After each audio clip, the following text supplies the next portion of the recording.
Сайн байцгаана уу? Өвсгөл аймгийн 91-р зуун сургуулийн англи хэлний багш сургалт уяа та бүхэнд 1-р сард аймгийн хэмжээнд зохион явагдсан англи хэлний элсдийн ерөнхий шалгалтын урьдчилсан сорилын анализыг хүргэхэд бэлтгэлээ.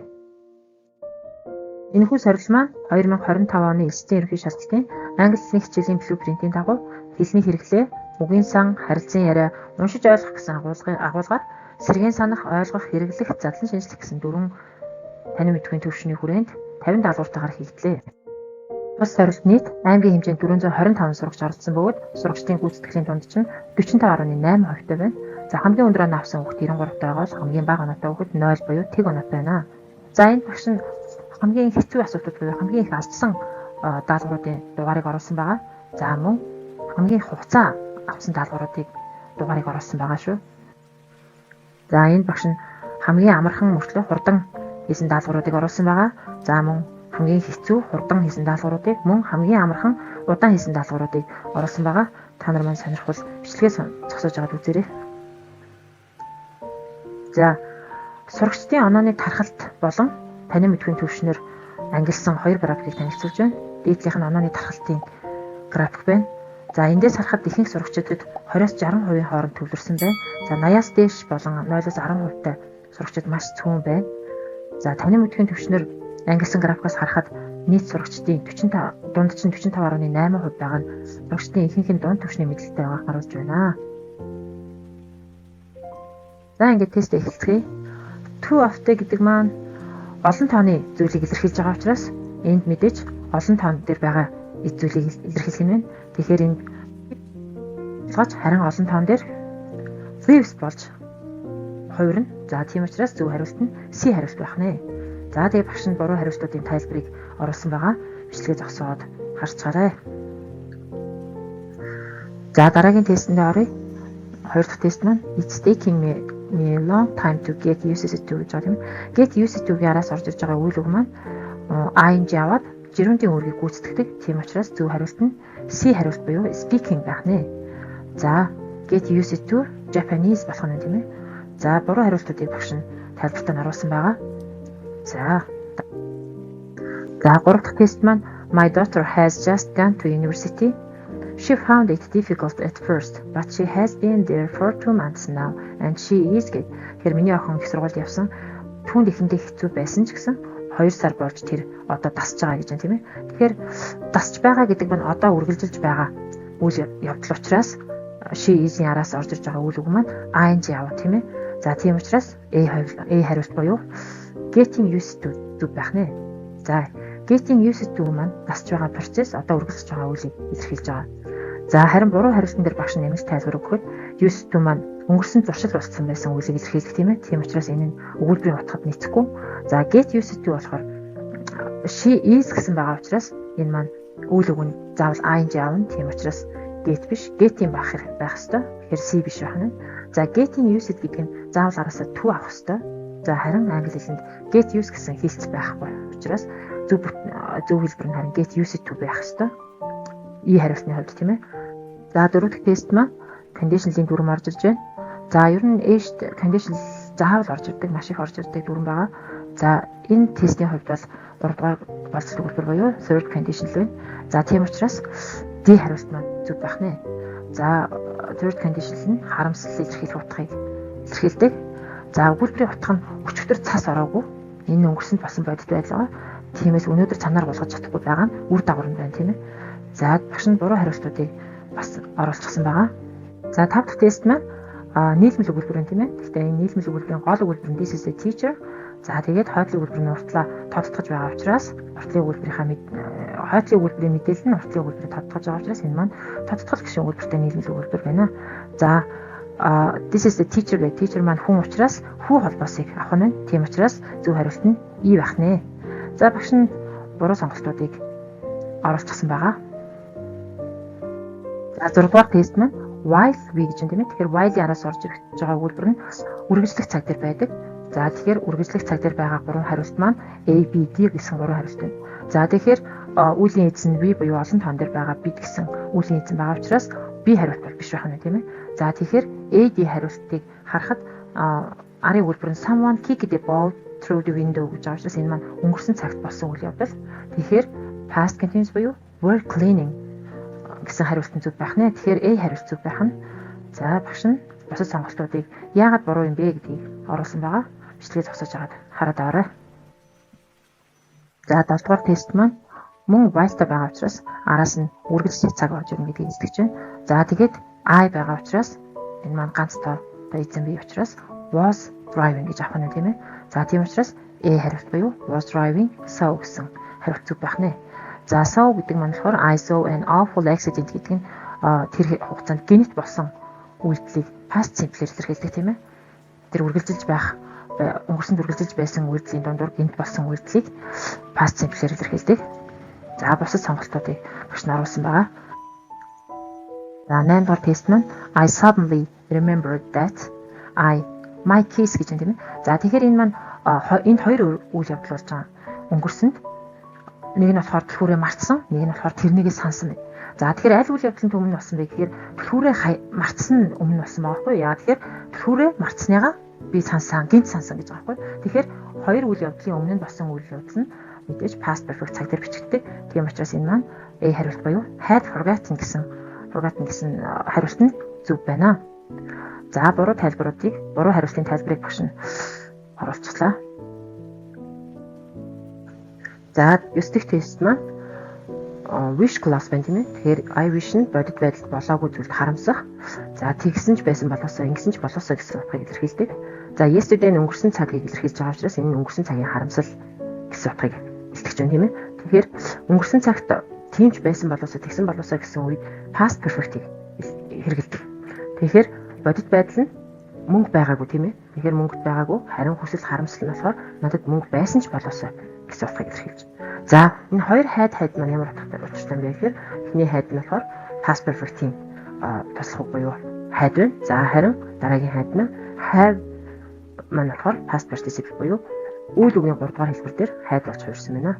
За ийм учраас had some money буюу A хариулт зүг байх нэ.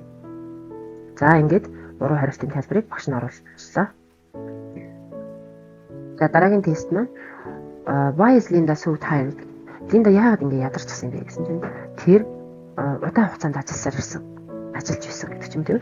Тэгэхээр энэ удаан хугацаанд хийсэн үйлдэлийн нөлөө нь үр дүн уул мөр нь тэр Линда ядарчихсан байгаагаар илэрч байгаа учраас энэ маань present perfect continuous цагийг хэрэглэн цаг дээр бичигдэн. За тийм учраас энэ 5 хариултаас has been working буюу present perfect цаг дээр бичигдсэн C хариулт маань зөв байх нэ. За багш нь буруу хариултуудын тайлбарыг оруулсан байгаа. За 11 тест маань My father this essay for an hour but he has written only 100 words гэж юм. Тэгэхээр энэ маань миний аав нэг цагийн турш эссе бичиж байна.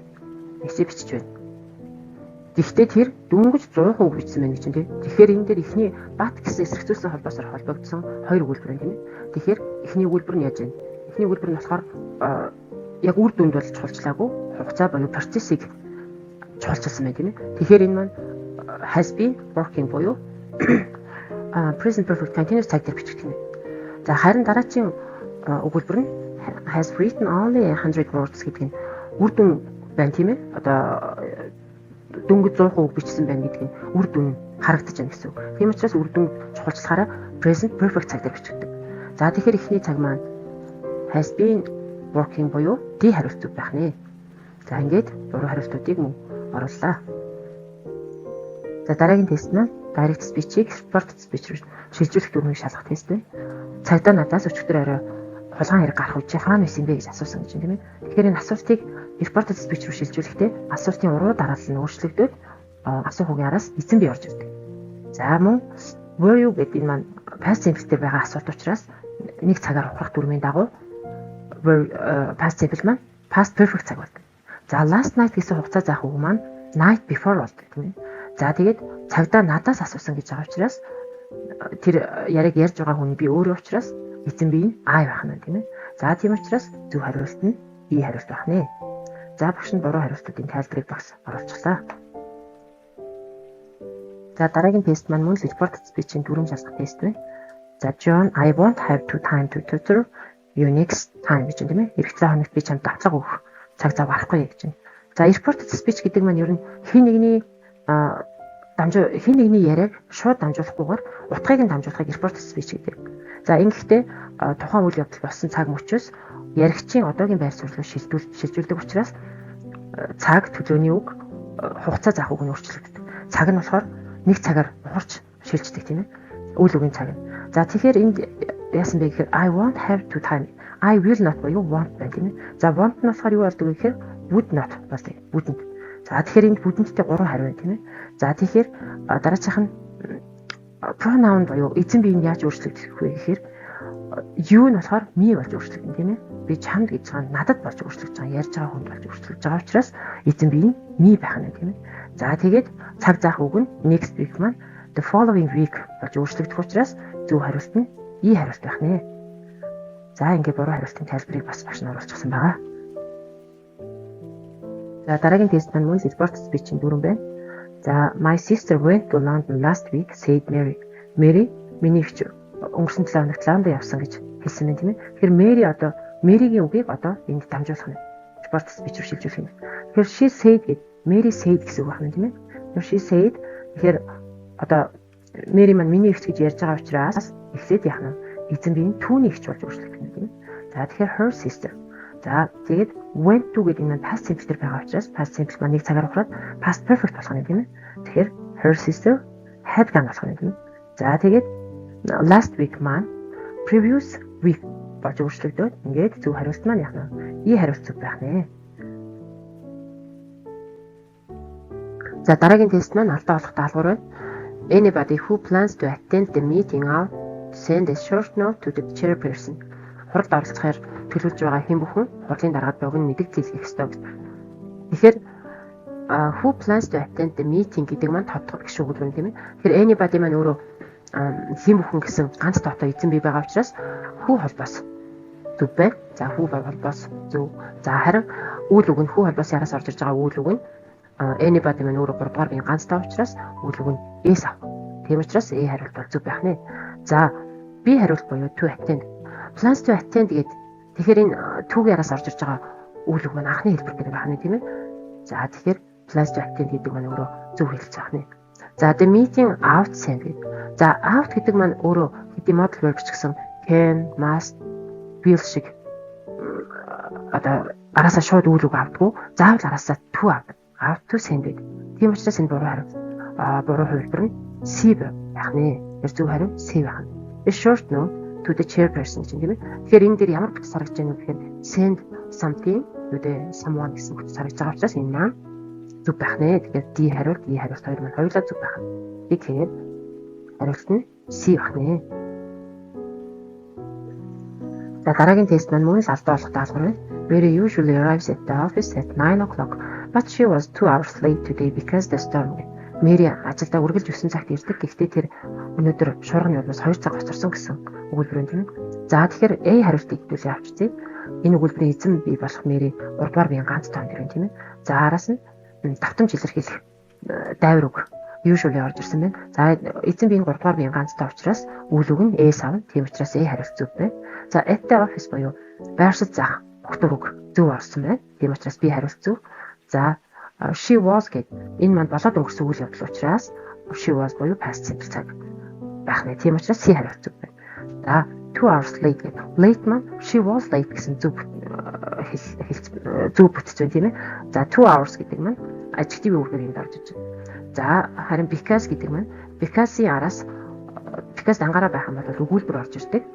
Харин because-ийн араас нэр үг авъя гэвэл because of гэсэн холбоос үг буюу conjunction байх хэвээр. Тэгэхээр энэ дээр буруу нь болохоор because байх нь тийм ээ. Харин оронд нь юу гэж байх хэвээр гэхээр because of the storm шуурганы улмаас гэх. Энэ учраас хариулт нь E хариулт байх нэ. Дараагийн тест маань мөн л алдаа даалгавар байна. It's difficult to get used to sleep in a tent after having a soft comfortable bed to lie on. За тухтай зөөлөн орон дээр унтж тассан хүн майханд унтж тасах хэцүү гэсэн өгүүлбэр юм тийм ээ. За тэгэхээр энэ өгүүлбэрийн A хариултыг харахад it's difficult гэдэг энэ маань it-ийн араас to be орж ирээд adjective орж ирж байгаа учраас энэ маань зөв бүтэц байна. Тэгэхээр A хариулт бол зөв байх нь. За get used to гэдэг маань өөрөө дасах гэсэн үг. За get used to буюу энэ used to-гийн түүн preposition буюу өгтөр үг болохоос биш нөгөө үйл үг өмнө ордог infinitive-ийн төв биш байна. Тийм учраас энд preposition яраас орчиж байгаа үйл үг маань ing яваад gerund-ийн үүрэг гүйцэтгэх нь. Тэгэхээр энд sleep биш, sleeping байх нэ. To sleep биш, sleeping байх нэ. Тэгэхээр get used to sleeping байх учраас хариулт нь B хариулт байх нэ. In a tent after яраас орчиж байгаа үйл үг ing явна тийм учраас C хариулт зөв. За soft comfortable. За бэдийг тодтогч байгаа тэмдэг нэр байна. Тийм учраас энд алдаа байхгүй. D хариулт зөв. Хариултад бол алдаа байхгүй. За дээр нь хэвтэх ор гэдэг энэ орыг бас тодтогч өгч байгаа учраас to lie on гэдэг энэ preposition буюу юу алдаа орж ирсэн юм тийм ээ. Тэгэхээр to lie on гэдэг дээр нь хэвтэх ор гэдэг орыг тодтогч өгч байгаа учраас энэ үйл үг хувирах шаардлагагүй. Тийм учраас B хариултанд алдаа байхгүй байна.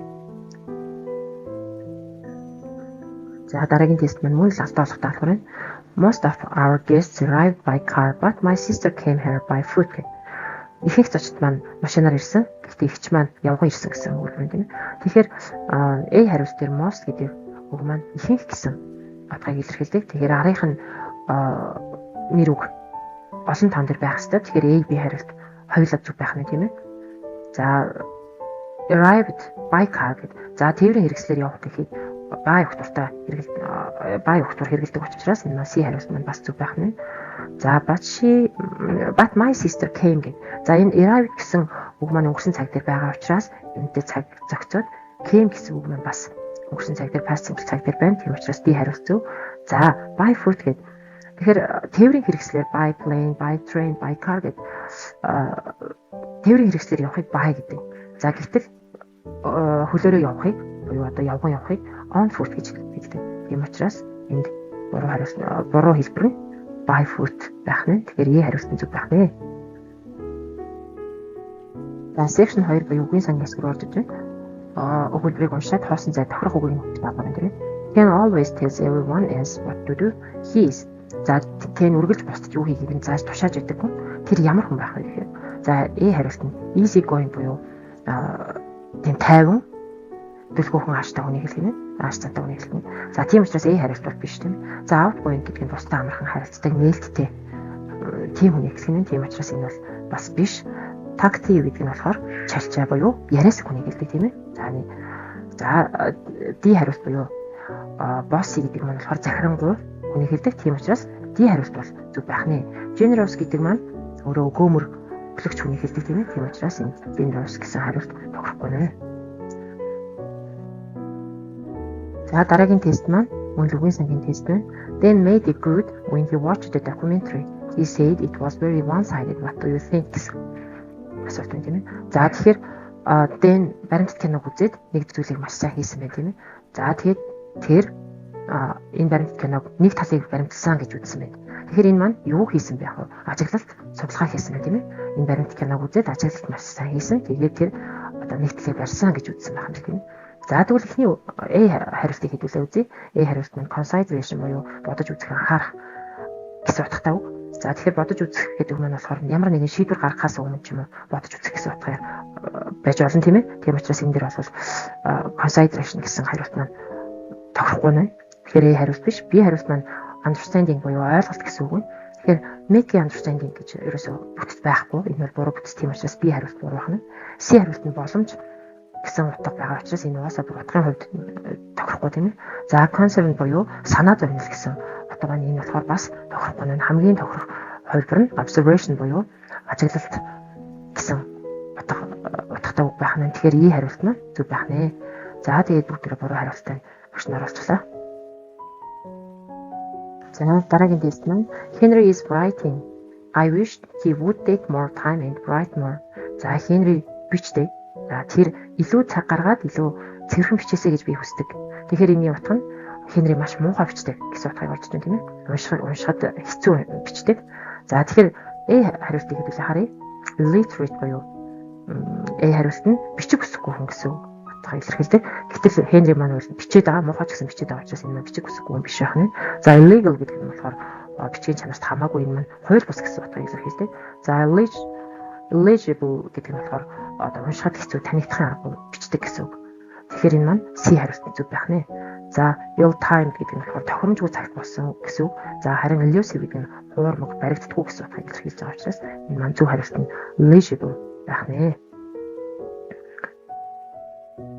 За дараагийн тест. Doing crossword is a great activity which increases our vocabulary knowledge. Үгийн сүлжээ бөглөх нь бидний үгийн санг нэмэгдүүлэх маш сайн үйл ажиллагаа юм аа. За юуны үйл ажиллагаа юм бэ гэхээр physical гэдэг нь болохоор одоо биеийн хөдөлгөөний үйл ажиллагаа гэж юм тийм ээ. Тэгэхээр энэ маань тохирохгүй байх нь. За emotional гэдэг нь сэтгэл хөдлөлийн гэсэн утга, сэтгэл хөдлөлтөд утга орж ирж байгаа учраас энэ маань тохирохгүй байна. Spiritual гэхээр сүнслэг шашны гэж байгаа учраас бас тохирохгүй байх нь. Харин mental гэдэг нь оюуны гэсэн утгаар орж ирж байгаа учраас энэ маань зөв хариулт нь mental байх нэ. За dental гэдэг бол шүдтэй холбоотой учраас шүдний утга энд байхгүй. Тийм учраас зөв хариулт нь D хариулт байх нэ. За дараагийн тест маань children are often worried about the world around them. They often ask why. Хүүхдүүд ихэвчлэн өөрийнхөө хүрээлж буй ертөнцөөс гээд одоо энэ үг нөхөх юм тийм ээ. Тэгээд тэд ихэнхдээ дандаа why яагаад гэж асуудаг. Тэгэхээр энд байгаа үг маань сониуч гэсэн үг тохирохоор юм тийм ээ. Хүүхэд хүрээлж буй ертөнцийнхаа талаар маш сониуч байдаг. Тэд үргэлж яагаад гэж асуудаг гэж юм. Тэгэхээр эхний A хувилбарыг хэдүүлээ харъя. Хувилбар нь optional буюу заавал биш сонголттой гэсэн утгыг хэлж байгаа учраас энэ хүний зан чанарыг тодорхойлох байх нь. За admiring гэдэг нь болохоор биширч байгаа, бахархаж байгаа гэсэн утгаар орж байгаа учраас сониуч зантай холбогдохгүй. За харин curious гэдэг нь өөрөө сониуч гэсэн үг учраас зөв хариулт нь curious буюу сониуч гэсэн үг байна. За recognizing гэдэг нь болохоор таньж мэдж байгаа үйл үг байх нь. Тийм учраас энд тохирохгүй нь. За devoted гэдэг нь үнэнч тууштай гэхээр энэ нөгөө хүн ямар нэгэн хүн ажилдаа үнэнч тууштай ч гэдэг юм аа тийм батгаар ордог учраас энд батгарын хувьд тохирохгүй нэ. Дараагийн тест нь some shops to allow customers to enter without a mask. За зарим дэлгүүрүүд үйлчлүүлэгчтэй маскгүй орохыг зөвшөөрдөггүй гэж юм тийм ээ. Татгалздаг маскгүй орохыг зөвшөөрдөггүй гэсэн утгаар. За тэгэхээр эхний A хариултыг хэдүүлээ харъя. Recycle гэдэг нь дахин боловсруулах гэсэн утгыг илэрхийлдэг. Тийм учраас энэ болохоор биш байна. Утга дэвцэхгүй нэ. За replay гэдэг нь болохоор дахин тоглуулах, дуу бичлэгийг дахин тоглуулах гэсэн утга байгаа учраас тохирохгүй нэ. За restart гэдэг нь дахин эхлүүлэх системийг гэж юм тийм ээ. Дахин эхлүүлэх гэсэн утгаар орж иж байгаа учраас биш байна. За refuse гэдэг нь татгалзах гэсэн утгыг зөвшөөрөхгүй байх гэсэн утгыг илэрхийлдэг учраас энэ маань болохоор хариулт зөв хариулт нь D хариулт зөв байх нэ. Зарим replace гэдэг нь ямар нэгэн зүйлийг орлуулах гэсэн утгаар орж иж байгаа учраас E хариулт тохирохгүй байна. За дараагийн тест маань is when someone can't decrease their excessive screen time гэхээр энэ хүн дэлгэцийн хэрэглээгээ хязгаарлаж багасгаж чадахгүй байгаа гэсэн утгаар орж байна. Тэгэхээр ямар хүн дэлгэцийн хэрэглээгээ багасгаж чадахгүй байгаа вэ гэхээр A хариулт нь gossiping буюу ховж ярих гэсэн. Энэ ховж ярих нь дэлгэцийн хэрэглээтэй хамаарахгүй. Тиймээс A хариулт биш байна. За B хариулт нь cyber addiction буюу цахим донтолттой. Тэгэхээр цахим донтолтой хүн дэлгэцийн хэрэглээгээ хязгаарлаж чадахгүй, багасгаж чадахгүй байна гэдэг нь энэ бол зөв хариулт нь B хариулт байх нь. За харин C хариулт буюу cyber bullying гэдэг нь онлайн дээрлэлт буюу цахим дээрлэлтийг хэлдэг. За social media гэдэг нь болохоор social media гэдэг үгийг дотор бичсэн байна. За networking гэдэг нь болохоор харилцаа холбоо үүсгэх, сүлжээ бий болгох гэсэн утгаар орж иржээ. Тийм учраас зөв хариулт нь B хариулт байна. За дараагийн тест нь is someone who uses scientific knowledge to develop machines гэж юм. Тэгэхээр шинжлэх ухааны мэдлэгийг ашиглан машин техникийг хөгжүүлдэг хүнийг юу гэдэг юм бэ? Тэгэхээр энэ маань ойлгомжтой их A хувилбар буюу инженер байна тийм ээ. За бусад хувилбарууд нь яагаад буруу юм бэ гэдгийг баш нэнд оруулчихъя. Та нар маань бичлэгээ зогсоож аваад харцгаарай. За 20 тест маань is someone who writes articles for a magazine or newspaper. За сонин сэтгүүлд мэдээ бичдэг хүнийг юу гэдэг юм бэ гэхээр энэ бол ойлгомжтой journalist буюу сонин сэтгүүлд мэдээ нийтлэгчдэг хүнийг journalist гэдэг. За тийм учраас энэ маань A хувилбар нь зөв байх нэ. За publisher гэдэг маань өөрөө хэвлэгч, сонин хэвлэн гаргадаг хүнийг хэлдэг. За тэгэхээр биш байх нь editor гэхээр бичвэрийг хянаж засварладаг редактор гэдэг. News reader гэхээр мэдээг чангаар уншдаг хүнийг хэлдэг, уншиж дамжуулдаг хүнийг хэлдэг. Bookseller гэхээр номын худалдаачныг хэлдэг. Тийм учраас энэ маань A хариулт. Дараагийн тест маань хэлц үг ороод ирлээ тийм ээ. За wow, look outside now. It's raining cats and dogs today.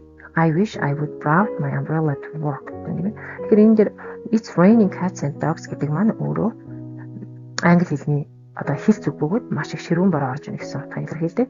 За тэгэхээр энэ доороос ширүүн бороо орж ийн гэсэн утгыг хэлүүлээ. Олох нь байна. За I forgot my cats and dogs гэдэг маань бүр шууд утга байна тийм ээ. Би мура мартсан гэж тийм. Тэгэхээр энэ A хариулт биш байна. B нь болохоор I forgot my umbrella today. За энэ дээр болохоор ширүүн бороо орж байгаа гэсэн утгыг илэрхийлэхгүй. Борооны хэмжээтэй бол хамаагүй. За it's raining heavily. За энэ болохоор харин ширүүн бороо орж байна гэсэн утга маань яг утгаараа байж тийм ээ. За тэгэхээр зөв хариулт нь C байна. Cats and dogs are falling from the sky. За энэ одоо үгээр шууд орчуулсан байна тийм ээ. За тэгэхээр энд болохоор утга нийлүүлцэхгүй. За cats and dogs are outside. Бас утга тохирохгүй тийм ээ. Энд юусоо борооны утгатай хамаагүй байна. За 29 дахь тест маань identify the meaning of the idiom have butterflies in one's stomach. За энэ have butterflies in one's stomach гэдэг маань болохоор сандарсан, түгшсэн, одоо догдсон гэсэн утгыг илэрхийлдэг. Ихэнхдээ одоо шалгалт, шүлэг, илтгэлийн өмнөх, уулзалтын өмнөх хэрэгэлдэг. За тэгэхээр энэ утгыг хэдүүлээ дөрвөн хариултаас олъё. To do a job in a rushed manner гэж юм. За энэ маань болохоор яаран сандраа ажиллах гэсэн утгыг явуулдаг. Тэгэхээр яарах гэдэгтэй энэ маань хамаагүй сандрах гэсэн утга байх учраас яарах биш шүү энэ маань. Одоо сандрах түгших гэсэн утгыг илэрхийлэх болохоос биш яарах гэсэн утгыг илэрхийлэх. Тийм учраас A хариулт биш. За B хариулт маань болохоор to be so angry that your stomach feels tense. За энэ болохоор уурлах гэсэн утгыг илэрхийлж байгаа учраас энэ хамаагүй. За to be nervous гэдэг нь болохоор харин яан түгших сандрах гэсэн утгыг илэрхийлж байгаа учраас C хариулт маань зөв байх нь. За to have a stomach illness энэ болохоор одоо idiom биш. Яг өөрийнхөө үндсэн утгаараа гидс өвдөх гэсэн утгаараа байж тийм ээ. За тэгэхээр C хариулт нь зөв байх нь. Багш нь буруу хариултуудын тайлбарыг бичгээр оруулчихсан байгаа. За phrasal verbs орж ирж байна. За 30 дахь тест маань Robin, can I use your dictionary to look some words? Ashley, sure thing. Here you are гэж байна. За би хэдэн үг хайж болох гэсэн толгойч чинь түр ашиглаж болох уу гэж байна. Тэгэд мэдээж за Ashley хариулж байна тийм ээ. За тэгвэл энд хайж болох солиочгоос хэдэн үг хайж болох гэсэн үг яах нь за look гэдэг үг маань аль утгаараа нийлж бич хайж болох гэсэн утгыг илэрхийлэх юм бэ гэдгийг хэлдэг. За A хариулт болохоор look at. За зүгээр л нэг юм руу харах гэсэн утгыг илэрхийлээ. За харин look out гэдэг нь болохоор болгоомжлох гэсэн утгатай. Look after гэдэг нь болохоор харах, асрах, халамжлах. Одоо look after sheep гэвэл хонь хариулах. Look after my son гэвэл хүүгээ асрах гэх юм тийм утгаар орж ирдэг. Харин look up гэх юм бол энэ маань хайх гэсэн утгыг илэрхийлдэг. За look down гэвэл дор үзэх доошоо хийх гэдэг тийм ээ. За тийм утгаар орж ирдэг. За тийм учраас энд зөв хариулт нь look up нь зөв байх нэ. За дараагийн тест маань I think this curtain will go our wallpaper very well. За энэ болохоор энэ хөшиг манай хамтаа зохино гэж би бодож байна. Тэгэхээр go гэдэг үг маань эдгээр тавын аль өгтөр үгтэй нийлжиж зохих таарах гэсэн утгыг илэрхийлэх юм бэ гэхээр go in гэх нь болохоор дотор орох оролцоо. За go out гэвэл гадагш гарах гэсэн үг. За go up гэх юм бол яг өсөх дээшлэх гэсэн утгаар орж ирдэг. За go down гэх юм бол буурах доошлох гэсэн утгаар орж ирдэг. Зарим go with гэх юм бол дасах биш зохицох таарах гэсэн одоо өнгө дизайны хүн зохицох таарах гэсэн утгаар орж ирдэг учраас зөв хариулт нь E хариулт зөв байх нэ. За дараагийн тест the firefighters immediately put the fire near the forest and prevented a great disaster. За гал сонирхчид ойролцох ойд гарсан төмрийг даруй унтрааж их хэмжээний гамшигаас сэргийлсэн гэсэн үг байна. За тэгэхээр put гэдэг үг маань унтрах. За дараах унтрах гэсэн утгыг илэрхийлж байна тийм ээ. Тэгэхээр дараах 5 хариултын аль өгтөртөө нийлжиж унтрах гэсэн утгыг илэрхийлэх юм бэ гэхээр put out гэдэг маань өөрөө унтрах гэсэн утгыг галыг унтрах гэсэн утгатай байдаг. Тийм учраас энэ зөв хариулт маань D хариулт буюу put out байх нэ. За бусад сонголтууд нь яагаад буруу юм бэ гэдгийг багш нь оруулсан байгаа. За өөрсдөө харцгаарай. За дараагийн тест маань математикийн бодлого байна. There are 170 pages in Solonga's book. Solonga read the first 36 pages on Monday. Should read the next 20 pages on Tuesday. How many pages are left? За Солонгоод 170 хуудастай ном байсан. Солонгоо эхний өдөр нэг даваа гарагт 36 хуудас уншсан бол дараагийн өдөр нь 20 хуудас уншсан байна. За хэдэн хуудас үлдсэн бэ гэж юм тийм ээ. За тэгэхээр энийг бол 170-аас 56 гасаад мэдээж 114 буюу B хариулт зөв байх нь. За энэ бол амархан юу вэ тийм ээ. За section 3 буюу communication хэсэг орж ирж байна. За тохирох асуултыг нөхөх нь байна. I'm originally from New York but I live in London. Тэгэхээр Lee-ийн хариулт нь өөрийн гарал үүсэл одоо амьдарч байгаа газрыг тайлбарлаж байгаа учраас асуулт нь үлдээж where are you from буюу би хувилбар зүг байх нэ. За дараагийн тест маань Jessica Sally хоёрын харилцан яриа байна. Sally-гийн хариултаас хэдүүлээ зөв хариуг олж авах хэрэгтэй. За so am I гэж юм тийм ээ. За so am I гэдэг нь болохоор ижил мэдрэмжтэй байгаа, ижил байдалтай байгааг илэрхийлэх юм зөвшөөрч байгаа гэсэн утгыг илэрхийлдэг. Тэгэхээр let's go to the canteen гэхэр сургуулийн гонд руу явцгаая гэж байгаа учраас энэ маань үлсэж байгаа гэсэн утгыг илэрхийлж байна. За A хариулт нь I had a big breakfast but I didn't drink my coffee. Би өглөөний цанд их мэдчихсэн. Гэхдээ би кофе уугаагүй гэж байгаа учраас энд үлсэж байгаатай ерөөсө холбоогүй байна. За B хариулт нь болохоор I haven't eaten yet today and I'm starving гэхээр би өнөөдөр харах юм идэггүй би маш их үлсэж байгаа гэсэн учраас энэ маань B хариулт нь зөв байх нэ.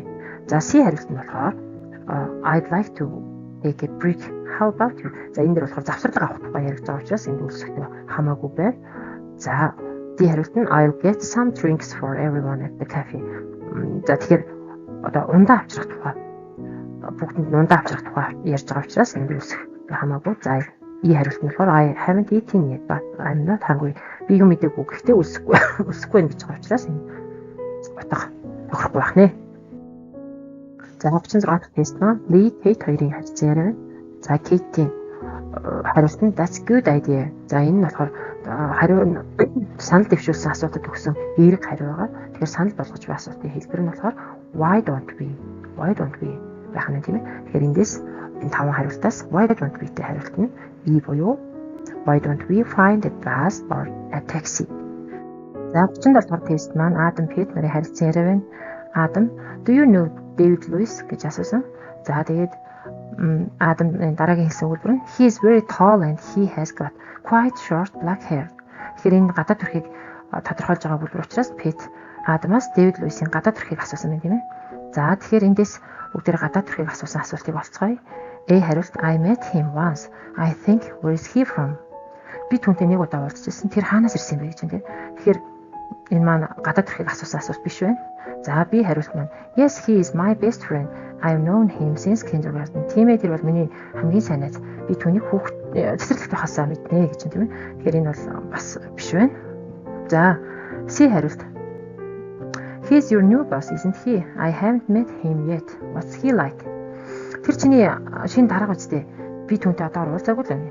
Тэр ямар хүн юм бэ? What's he like гэдэг нь тэр хүний зан чанарыг асуудаг. What's he like гэж асуудаг. Тэгэхээр энэ бол бас биш байх нэ.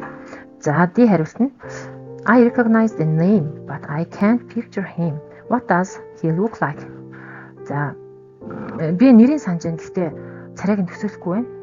Тэгэхээр тэр ямар төрхтэй юм бэ гэж асууж байна тийм ээ. Тэгэхээр энэ маань гадаад төрхийг нь асууж байгаа учраас зөв хариулт нь D хариулт байх нэ. D хувилбар буюу D-гийн асуулт байна. За E-гийн асуулт нь is he your son? Who does he take after? За тэр чиний хүү үстэй. Тэр хинтэй адилхан бэ гэж асууж байна тийм ээ. Тэгэхээр энэ бол бас биш байх нэ. За section 4 буюу уншлага орж ирж байна. Багш нь уншлагыг өгүүлбэр бүрээр нь орчуулж оруулсан байгаа. За эхний өгүүлбэр нь many students experience sleep problems because of late night smartphone use. Олон сурагч шөнө орой гар утас хэрэглэлийн улмаас нойрны асуудалтай тулгардаг гэж юм байна. За хоёр дахь өгүүлбэр нь using phones before bedtime can make it difficult to fall asleep and stay asleep. Унтахын өмнө гар утас хэрэглэсэн нойр хүрэхгүй болгох, унтсан ч нойрыг тасалдуулах шалтгаан болдог. За дараагийн өгүүлбэр this happens because screens produce blue light which affects the brain and reduces the production of melatonin, a hormone that helps control sleep. За энэ дэлгэснээс цэнхэд туяа ялгартагтай холбоотой бөгөөд уг гэрлийн тархинд нөлөөлж нойрыг зохицуулдаг. Мелатонин гэдэг дааврыг ялгартыг багасгадаг байна. За дараагийн өгүүлбэр as a result, people may feel tired, unfocused and less energetic the next day. Үүний үр дүнд тийм ээ as a result гэдэг нь үүний үр дүнд гэсэн үг юм. Хүмүүс маргааш нь ядарсан, анхаарал төвлөрөл муутай, эрч хүчгүй байдаг. За sleep specialists advise limiting screen use at least 1 hour before going to bed. Нойр судлаачид унтахаас дор хаяж 1 цагийн өмнө дэлгэц хэрэглэхийг хязгаарлахыг зөвлөдөг гэж байна тийм ээ. За creating a bedtime routine, reading a book or listening to calm music can help improve sleep quality. Унтахын өмнө дадал хөвшил бий болох, ном унших, эсвэл тайван хөгжим сонсох нь нойрны чанарыг сайжруулахад тустай гэсэн. Ийм зөвлөгөөнүүдийг өгсөн байна. За сүүлийн өгүүлбэр. Although technology is useful for habits related to screen use can negatively affect both physical and mental health. Хэдийгээр технологи ашигтай боловч дэлгэцтэй холбоотой муу дадал зуршлууд нь бие махбод болон сэтгцийн эрүүл мэндэд сөргөөр нөлөөлж болзошгүй гэсэн утгаар илэрхийлж. За одоо асуулт руу оръё. 38 дахь асуулт маань What's the main topic of this passage? За энэ хийн гол санааны юу юм бэ гэж юм тийм ээ. Тэгэхээр дээр хийхэд гар утсыг орой хэрэглэх нь нойронд хэрхэн сөргөөр нөлөөлдөг, яагаад нойр хөвгдөг, ямар үр дагавартай гэдгийг тайлбарласан. Тиймээс гол сэдвэн гар утасны хэрэглээ бол нойронд хэрхэн нөлөөлдөг талаар байгаа. Тийм учраас зөв хариулт нь B хариулт буюу Effects of Smartphone Use on Sleep байх нэ. 39 асуулт маань Using smartphones at night can using phones before bedtime can make it difficult to fall asleep and stay asleep гэж шууд одоо ихтэрээ дурдчихсан байгаа учраас энэ шөнө гар утас хэрэглэх нь унтахад хүндрэл учруулдаг гэсэн хувилбар нь зөв байх нэ. Тэгэхээр make it harder to sleep буюу C хариулт зөв байх нэ. За дараагийн асуулт маань blue light affects sleep because it. За цэнхэр гэрлийн нөлөө нойронд яаж нөлөөлдөг юм бэ гэж юм тийм ээ. Тэгэхээр ихэд цэнхэр гэрэл мелатонин дааврын ялгалтыг багасгадаг гэж гарсан тийм ээ. Тэгэхээр мелатонин нойрыг зохицуулдаг даавар байгаа тул түүний хэмжээ багаснаар нойр алдагддаг. Тэгэхээр reduces melatonin production буюу мелатонин ялгарлтыг багасгадаг гэсэн хариулт нь зөв байх нэ. Passage suggests that people should. За энэ ихэд орсон зөвлөгөө нь юу юм бэ гэхээр sleep specialists advise limiting screen use at least 1 hour before going to bed. Тэгэхээр энэ маань унтахын өмнө дэлгэцэн хэрэглээг багасгах хэрэгтэй гэж юм тийм ээ. За тэгээд дор хаяж цагийн өмнө дэлгэцэн хэрэглээгээ хязгаарлах хэрэгтэй гэж байгаа учраас энэ маань D хариулт буюу limit screen use before bedtime гэсэн хариулт нь зөв байх нэ. За 40 дахь асуулт маань энэ ихэд limit гэдэг нь ямар үгтэй ойролцоо утгатай байгааг илэрхийлсэн байна. За хариулт нь increase буюу нэмэгдэх тийм ээ. Өсөх. За B хариулт нь control буюу хязгаарлах, удирдах гэсэн. Хянах, удирдах гэсэн утгыг илэрхийлж байна. За C тэгэхээр энэ limit гэдэг маань ерөөсөө бүр мөсөн болох биш, утасны хэрэглээ бүр мөсөн болох биш, харин хэмжээг хязгаарлах гэсэн утгыг илэрхийлж байгаа учраас зөв хариулт маань B хариулт буюу control байх нэ. За C хариулт маань forget буюу мартах. D хариулт маань allow буюу хүлээн зөвшөөрөх, E хариулт маань share буюу хуваалцах гэсэн утгыг илэрхийлж. За тийм учраас B хариулт маань зөв байх нэ. За 43 дахь нь болохоор according to the passage ихэд poor sleep habits can муу нойрны дадал зуршил нь ямар одоо нөлөөтэй юм бэ гэхээр за E хариултыг харъя. Improve mental health буюу сэтгцийн эрүүл мэндийг сайжруулна гэсэн байна. Тэгэхээр энэ биш үү тийм ээ. За B хариулт нь increase productivity үр бүтээмжийг нэмэгдүүлнэ гэсэн байна. Тэгэхээр энэ биш байна тийм ээ. За C хариулт нь have negative effects on health буюу эрүүл мэндэд сөргөөр нөлөөлдөг гэсэн утгаар орж байна. Тэгэхээр зөв хариулт нь юу байх нь? C хариулт байх нэ.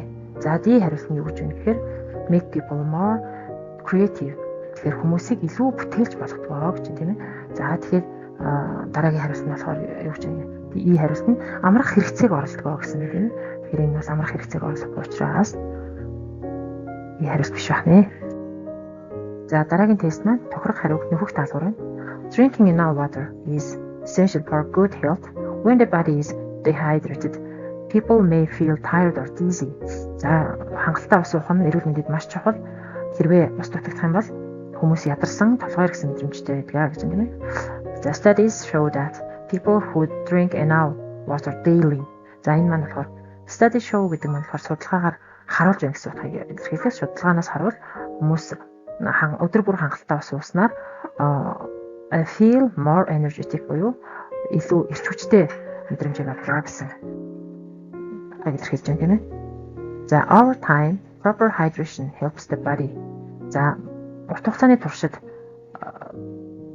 одоо зөв усыг зөв ууснаар бие организм ч гэсэн хэвийн ажиллахад тустай байдаг гэж 45 дээр орж ирэх нь. За 46-ад нь as a result people can stay healthy and за тэгэхээр C буюу don't lose mind loss. Тэр үр дүнд нь хүмүүс эрүүл мэндээ хадгаж эрдэс байцаа алдахгүй байх алдхаас сэргийлж чадна гэсэн илэрхийлж байна. За дараагийн тест маань зөв хариултыг дагуулах сонгох тест байна. Олон хүмүүс машинаар явахын оронд дундад дугуй өмнө явганаар явахыг сонгож байна. Энэ гол шалтгаан нь юу юм бэ гэсэн юм тийм ээ. Тэгэхээр явах дугуй унах нь машинаас ялгарх даг багасгах яв зорж тэний гол шалтгааны ягаал орчны бохирдлыг бууруулж. Тэгэхээр энэ хариуг дээр олж дуусна. Тэгэхээр энэ хариулт маань to reduce pollution буюу C хариулт нь байх нэ. Тэгэхээр зөв хариу нь C хариулт байх нэ. За part 2 буюу 2 дугаар хэсэг рүү оръё. Тохируулан холбох хэсэг байна. За phrase хэсгийг харъя. No exit A no exit буюу гарах гарт биш гэсэн утгыг илэрхийлж байна. Тэгэхээр энэ олон нийтийн барилга байгууламжийн үүдэнд хаалган дээр байж идэг тийм ээ. Тэгэхээр энэ маань A маань нэгтэй тохирох нь. За B on your marks get set гэж байна. За энэ маань байрлалдаа бэлэн гэдэг. Тэгэхээр энэ уралдаан эхлэхийн дөнгөж өмнөх хүн одоо тохиох гэж байгаа хэллэг баг нэ. Тэгэхээр B-ийн 2 байх нэ. За action гэдэг чинь тийм ээ. За тэгэхээр энэ кино зураг авалтын талбай дээр эхэл гэсэн баг нэ. Тэгэхээр камераслаа эхэл гэхээр action гэдэг баг нэ. За тэгэхээр C-ийн 3 баг. За D нь болохоор fasten your seat belts please гэдэг. Энэ маань онгоцонд бүсээ гэсэн утгыг илэрхийлж байна. За тэгэхээр C-ийн D-ийн 4 байх нэ.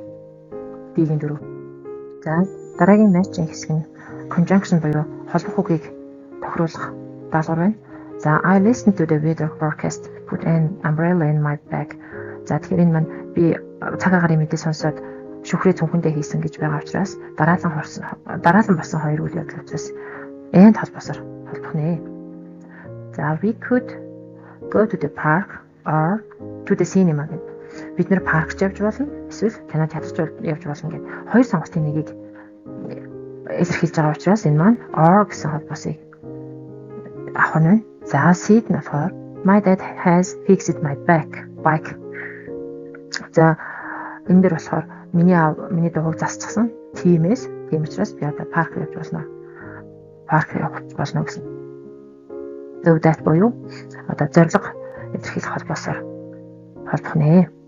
За he goes abroad on holiday although he doesn't like flying. Тэр хэдийгээр нисэх дургуйч гэсэн амралтаараа гадаадаар аялдаг гэж байна тийм ээ. За тэгэхээр энэ маань эсрэгдсэн утгыг илэрхийлж байгаа холбоос байх нь. За E-гийн холбоос нь болохоор we are having either pasta or curry for dinner. Хоёр зүйлээс заавал аль нэгийг сонгох гэсэн утгыг илэрхийлж байна тийм ээ. За тэгэхээр энэ дээр бид нэр оройн хоолндоо паста эсвэл curry нэ гэж байна тийм ээ. Дараагийн тест маань өмнөх тайлбаруудын хойдлын үгнүүттэй холбох энэ тест байна. За A нь being careful to avoid danger. Аюулаас болгоомжтой зайлсхийдэг гэж байна. Тэгэхээр энэ маань cautious буюу хашир болгоомжтой гэсэн утгатай үзэж байна. За B speaking in a way that is not rude and shows respect. Эелдэг боловсон харьцдаг гэж байгаа учраас энэ маань соёлтой боловсон гэсэн утгатай үзэж байна. За believing you are more important than anyone else. Бусдаас өөрийгөө илүү дээгүүр тавьдаг гэж байгаа нь одоо их замтай гэсэн утгатай бодоод үзэж байна. За D нь болохоор using words in a funny, intelligent and interesting way. Бусдаа ухаалгаар хөгжилтэй сонирхолтой яриа өрнүүлдэг гэсэн утга байна. Тийм учраас энэ маань witty буюу ухаалаг хөгжилтэй ярьдаг гэсэн утгатай үзэх нь байна. За being determined to be successful or powerful. За энэ маань болохоор ambitious буюу амжилтанд хүрэх зорилготой гэсэн утгатай. Тэмүүлэлтэй гэсэн утгатай үзэх нь байна. За сорилын анализыг хийж дууслаа. Сорилын дүнгээс харахад сурагчдын хамгийн их алдаа гаргасан эсвэл reported speech, error recognition буюу алдаа олох даалгавар, phrasal verbs, reading хэсгүүдээр сурагчид хамгийн их алдаа гаргасан байна. Тийм учраас багш нь тэр хэсгүүдийн даалгавруудыг нэг бүрчлэн тайлбарлаж оруулсан байгаа. За reported speech-ийг юун дээр анхаарахыг гэхээр сурагчид маань цагийн хувирал, төлөөний үг, цаг заах үг хэрхэн өөрчлөгдөж, reported speech руу шилжихдээ хэрхэн өөрчлөгдөж байгааг жишээ үйлдвэрүүдээр өдөр бүр татаж бичиж сурах хэрэгтэй. За алдаа олох даалгаврыг үйлдвэрийн бүтцээ эхлээд маш сайн мэддэг болох хэрэгтэй. За тэгээд өгүүлбэрийн бүтцийг шалгах зуршилтай бол шууд хариулахгүй эхлээд дүрмээ бодож нэгтгэж байх хэрэгтэй. За phrasal verbs-ийг цээжлэхээс илүүтэй өгүүлбэрт оруулж өдөрт 3-5 үг сонгоод өөрийн амьдралтай холбоотой өгүүлбэр бичиж сурах нь хамгийн үр дүнтэй байдаг. За уншлагын хэсэг дээр болохоор асуултыг эхлээд уншиж дараа нь эхийг гол санаагаар нь ойлгож унших нь чухал байдаг. За түлхүүр үг болон холбоос үгийг заавал анзаарах хэрэгтэй гэдэг шүү. За ингээд дүрмийг цээжлэхээс илүүтэй тогтмол хэрэглэж өдөр бүр богино хугацаанд давтах нь хамгийн үр дүнтэй байдаг шүү. Шалгалтын амжилтыг сайжруулж хэрвээ сурагч өдөрт 15-20 минутыг өдөр бүр зарцуулаад давтлага хийх юм бол шалгалтын амжилт маш хурдан сайжирдаг байгаа шүү. За ингээд анхаарал тавьсан та бүхэндээ баярлалаа.